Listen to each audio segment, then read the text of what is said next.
Assalomu alaykum. Xabaringlar bor. 1-aprel, ya'ni bugundan boshlab ko'chmas mulk obyektlari hamda avtotransport vositalarini oldi-sotdi jarayoni faqatgina bank orqali, escrow hisob raqamlari orqali amalga oshirilishi e'lon qilingan edi. Mana shu jarayonni real efirda qanaqa bo'lyapti banklarda, qanaqa tizim yo'lga qo'yildi, shuni bilish uchun mana Chilonzor filialiga Ipak yo'li bankiga kelgan edik. Xullas, soat 1:44 da navbat oldik, elektron navbat oldik. Ropparasi 1 soatdan keyin navbatimiz keldi. Tez keldi, hayron bo'ldim. O'zi juda ham endi nima deydi? Kutilmalarim boshqacha edi. Xullas, lekin eng hayron qoladigan tarafi o'sha menga xizmat ko'rsatayotgan bank xodimasi hattoki escrow raqam, hisob raqam nimaligi haqida ham bilmadi. Men o'zimdan so'radi. Nima u deb. Xullas, hali hozircha faqatgina Asaka Bank hamda Anor Bank filiallarida ushbu xizmat yo'lga qo'yilganligi, qolgan banklarda escrow hisob raqam ochish imkoniyati yo'qligini menga e'lon qilishdi. Hayron bo'ldim.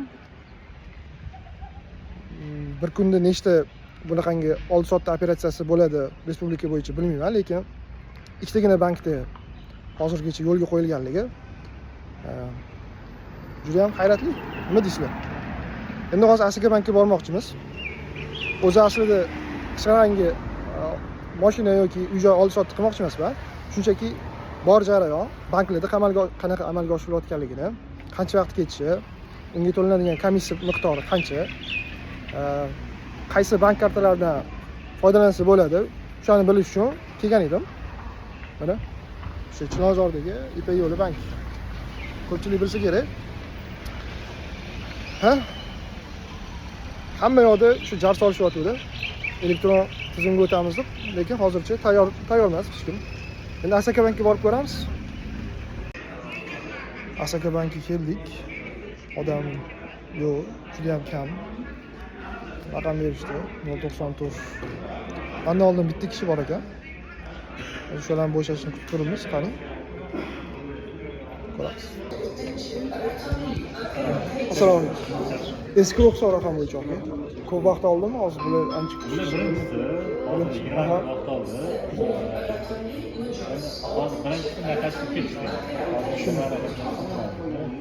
Bu qarang, men o'zi to'g'risi hozir bitta mashina bo'yicha kelishganman-da, oldi-sotdi qilish bo'yicha. Lekin hozir yonimda pulim yo'q, misol uchun.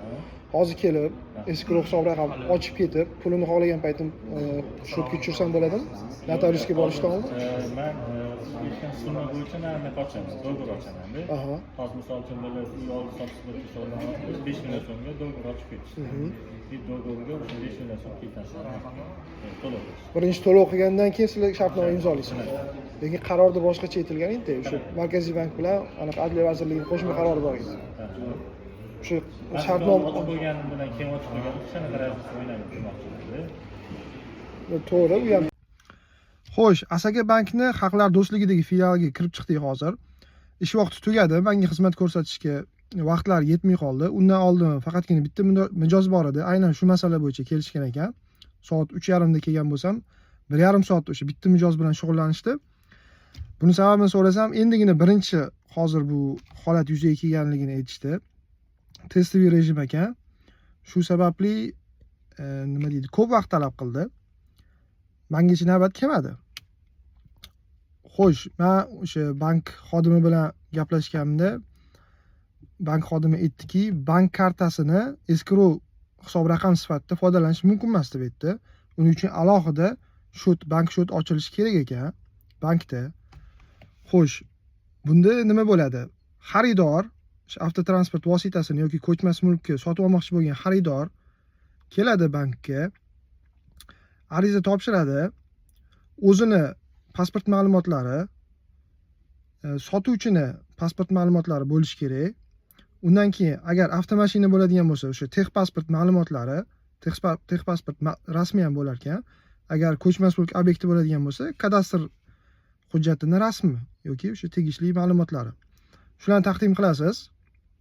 Bular o'sha escrow hisob raqam ochish bo'yicha shartnoma tayyorlashadi. Keyin sizga o'sha muddat belgilashadi. Misol uchun to'lov qilishingiz uchun kassaga to'lov muddati belgilanar ekan. O'zingiz vaziyatingizdan kelib chiqib o'sha to'lov qilganingizdan keyin sizga shartnoma berishar ekan. Escrow hisob raqam ochildi degan.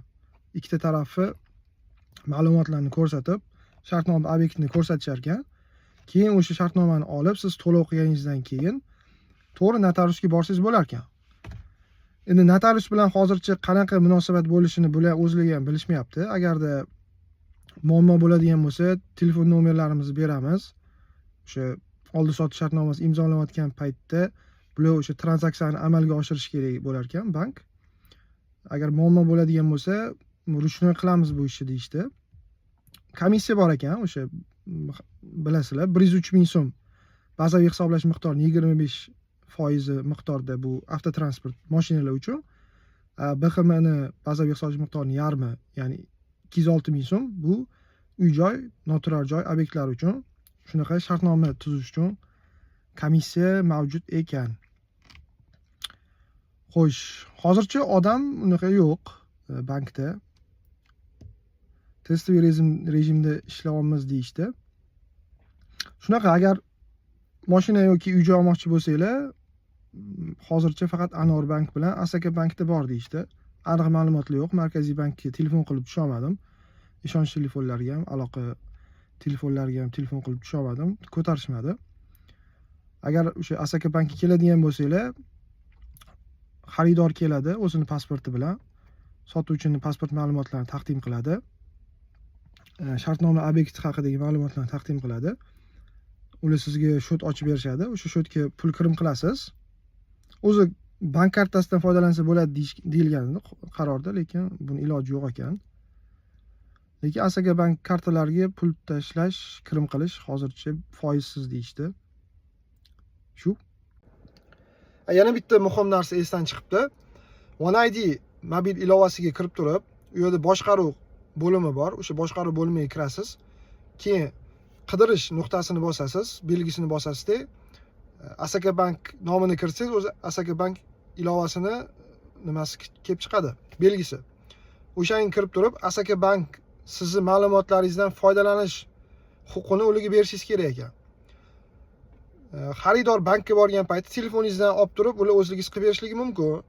Lekin bu ikkita taraf tomonidan ham bajarilishi kerak bo'lgani uchun bankka borishdan oldin o'sha sotuvchi ham OneID mobil ilovasiga o'tib turib, o'sha Asaka bank uni ma'lumotlaridan foydalanish huquqini berib qo'yish kerak ekan. Shu narsa ham ozgina vaqtni oldi, o'sha biz mendan oldingi mijozda. Shu narsani eslatib o'tmoqchiman. Agar sotuvchi bankka borishdan oldin xaridor nimaga borishdan oldin, bankka borishdan oldin sotuvchiga aytib qo'ysaki, shu ruxsat berish tugmasini bosib qo'ysa, OneID ilovasiga kirib turib, nur ustiga alo nur bo'ladi.